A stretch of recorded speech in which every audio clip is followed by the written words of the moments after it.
I'm Katie, your safety trainer. In today's video, we're diving into the world of fire blankets. You've probably seen these around, made from materials like fiberglass, Kevlar, or even wool, all treated to resist fire. They're an excellent addition to your firefighting toolkit, but like any tool, they're only effective if used correctly. Today we'll explore where you might find fire blankets, the various sizes they come in, potential hazards, and the best practices for using them safely. Remember, if you have specific questions about fire blankets, it's always a good idea to consult the manufacturer, your supervisor, or your local fire department. Let's get started.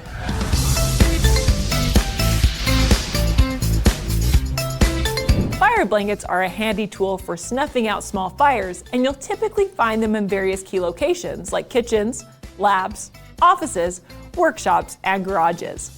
Depending on the regulations in your area, similar to fire extinguishers, fire blankets might even be a requirement under local or state codes. It's important to mention that fire blankets aren't just for dousing fires on objects. They can also be used in emergencies to smother flames on someone's clothing. However, there's a right way to do this. Because of the risk of driving flames toward a person's face, experts usually advise getting the individual to lie down before carefully covering them with the blanket. This approach helps to manage the situation more safely, preventing the fire from escalating. Enjoying this safety video? There's more where that came from on Got Safety Lite. Sign up for free and gain access to our library of over 1,800 safety videos. If we don't have the lesson you're looking for, we'll make it at no cost. Click the link to sign up today.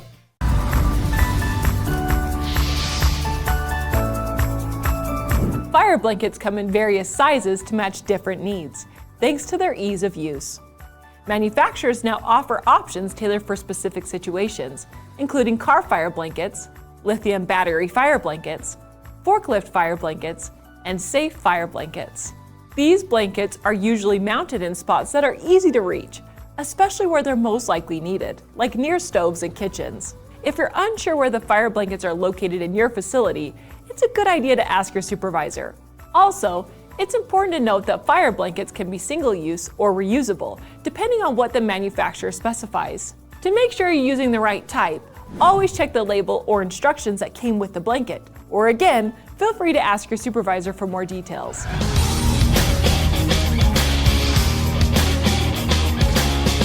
When you reach for a fire blanket, just like when using a fire extinguisher, it's crucial to know that incorrect usage can lead to several hazards. Here's what to watch out for.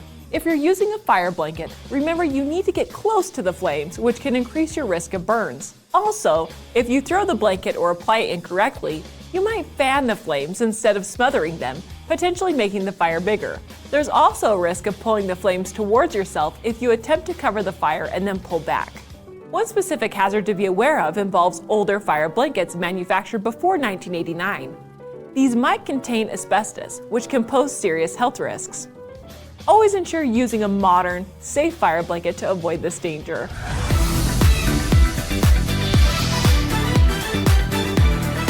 When it comes to using fire blankets, it's important to remember that they are primarily designed to tackle small fires, like something you might see in a pot or trash can. For larger fires, it's crucial that you don't attempt to use a fire blanket. Instead, evacuate the area immediately and call emergency services by dialing 911. Environmental factors also play a significant role in how effective a fire blanket can be, especially if the fire is outdoors. Wind or weather conditions can influence the blanket's ability to smother a fire effectively. If you're unsure about using a fire blanket under certain environmental conditions, or if you have any questions about the capabilities of the fire blanket available at your location, it's always best to consult with the manufacturer or speak directly with your supervisor to get the right guidance.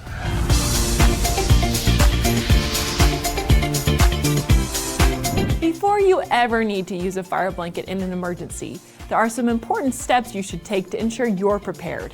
First, make sure you're familiar with the manufacturer's instructions on how to use the blanket. You can find these instructions on the packaging or in educational pamphlets provided by the manufacturer. Regular inspections of both the container and the blanket are also crucial.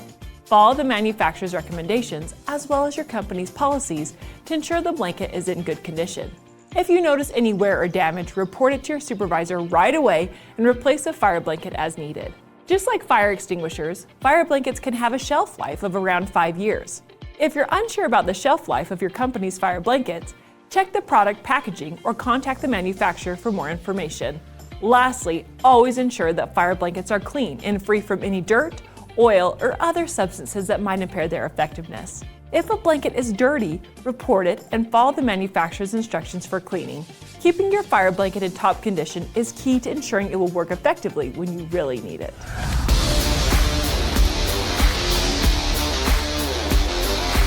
In an emergency, using a fire blanket correctly is crucial.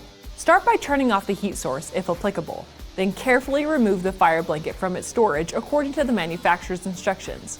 You might need to pull on tabs or open a metal box or storage bag. When handling the blanket, keep the tabs facing you and protect your hands by folding the blanket inward, keeping the back of your hands against it. Hold the blanket at a height that doesn't obstruct your vision, but is also not so low that it becomes a tripping hazard. Approach the fire with your arms extended straight in front of you, moving slowly and steadily. It's important not to throw the blanket onto the fire, as this can miss the target or fan the flames, making the situation worse. Also, avoid pulling away once close to the flames, as the material could stick and spread the fire. Cover the burning item with a rapid, swift motion and ensure the blanket completely covers it. Leave the blanket in place for the duration recommended by the manufacturer, typically around 30 to 45 minutes. If at any point you doubt that the fire is fully extinguished, or if you feel the situation isn't safe, call your local emergency services immediately by dialing 911. After the emergency, report the used fire blanket to your supervisor and replace it as necessary. To conclude, fire blankets provide a practical option for businesses and homeowners to manage small fires effectively. They are available in various sizes, suitable for different scenarios, and can even be used in emergencies to help someone whose clothes have caught fire. However, it's important to remember that fire blankets are not designed for large fires. Their effectiveness can vary based on the fire's location and the surrounding environmental conditions. Always use fire blankets in line with the manufacturer's instructions and your company's policies. If you have any questions about the fire blankets at your facility, don't